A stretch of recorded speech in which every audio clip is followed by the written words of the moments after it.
The washing machine breaks. Your car won't start. Your kid needs an unexpected trip to the ER. Your hours get cut at work. Now what? For many families, these aren't just inconveniences. They're full-blown emergencies. This episode is about Living in crisis mode, that space where one unexpected expense can spiral into disaster. We're talking about what it means to live without emergency savings, especially in Latino households across the US, and what we can do to change that. Let's start with the reality. According to a 2023 Federal Reserve report, almost 40% of US adults would struggle to cover a $400 emergency. But when you focus on Latino households, the number jumps even higher. The Urban Institute found that only 26% of Latinos have access to $2,000 in emergency savings. That's not enough to cover most rent, a car repair, or a minor medical bill. Why? Because emergency savings don't just depend on discipline. They depend on income, on stability, on opportunity. If you're working 2 jobs just to make rent, how do you save? Meet Carla. She's 41, lives in Las Vegas, and works full-time as a hotel cleaner. She's a single mom with 2 kids. She budgets every dollar. But last month, her youngest broke an arm at school. Even with the visit on a payment plan, it meant cutting groceries and skipping a rent payment. I'm always one step away from falling, she says. I'm not lazy. I just don't have a cushion. That cushion, or lack of it, is what defines life in crisis mode. Let's look at the structure behind the struggle. Latinos in the US disproportionately hold jobs in industries with lower wages and less job security: hospitality, agriculture, domestic work, food service. These jobs often don't come with health insurance, paid sick leave, or consistent hours. Add rising housing costs, inflation, and childcare, and savings become a luxury. Even when you're disciplined, you're still at risk. Now add culture to the mix. Many Latino families prioritize helping relatives over saving, sending money back home, supporting elderly parents, helping a cousin through a tough time. It's beautiful. It's generous. And it's financially draining. Collectivism is a core value, but it often comes at the expense of self-protection. And then there's shame. Admitting you don't have savings can feel like failure. It's not something we talk about. Especially if you're doing okay on the outside. Living in crisis mode also takes an emotional toll. You wake up in fear. You lose sleep. You avoid checking your balance. You delay care. You snap at your kids. You feel alone.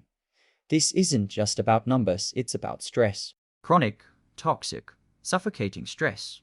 Let's talk about what happens when the unexpected hits. Scenario 1. You lose your job. No savings equals immediate panic. You're late on rent. You borrow from a payday lender. You're trapped in a debt cycle. Scenario 2. Your car breaks down. You can't afford to fix it. You miss work. You lose income. You get further behind. Scenario 3. Your child gets sick. You skip the doctor. Things get worse. Now it's a bigger medical bill and a health crisis without a buffer. Every small issue becomes a landslide. Now meet Louis and Carla. They're in their mid-30s, live in Houston, and have 3 kids. For years, they lived paycheck to paycheck. But after a scare with a leaking roof that almost left them homeless, they decided to change. They started small. They opened a separate savings account. Every week, they transferred 10 no matter what. It wasn't much, but it was ours. Louis says, eventually, we had $500. Then $1,000. That savings helped when Carla needed dental surgery. No credit cards, no loans, just the fund. They're still building, still hustling, but they sleep better. Let's talk solutions. 1. Start small, really smallies. Don't need to save $1,000 overnight. Start with $5 or $10 a week. The goal is not the amount, it's the habit. Even coins in a jar add up. Even hiding cash from yourself is a start. 2. Automate what you can if possible. Set up automatic transfers. Out of sight, out of temptation. Some banks and apps round up your purchases and save the difference. Use tools like Capital Chime, Acorns, Empower, or your credit union savings goals. Feature 3. Use community support if you're part of a tender or lending. Circle. Propose an emergency fund pot. Create a shared goal. Everyone contributes weekly, but it's only used for true family emergencies. Mutual aid can become structured safety. 4. Cut the guilt. You are allowed to save, even if others need help. Even if you feel like you should. Share every extra dollar. You can't help others if you're drowning. Prioritize stability first, then generosity. 5. Prepare for predictable emergencies. Car needs repairs. It will again. Kids get sick. It'll happen. Your job is insecure. Plan like it is in single quotes to name your emergencies before they happen. Build mini funds for medical, housing, transportation, family support. Labeling the danger reduces its power. 6. Talk about it. Normalize money talks at home. Teach your kids what an emergency fund is. Let them see you prioritize it. Change starts with conversation. 7. Get creative. Sell what you don't use. Pick up a side hustle with a clear savings goal. Use cashback apps and save the returns. Every cent counts. Every move builds resilience. Living in crisis mode is not a character flaw. It's the result of systems designed without you in mind.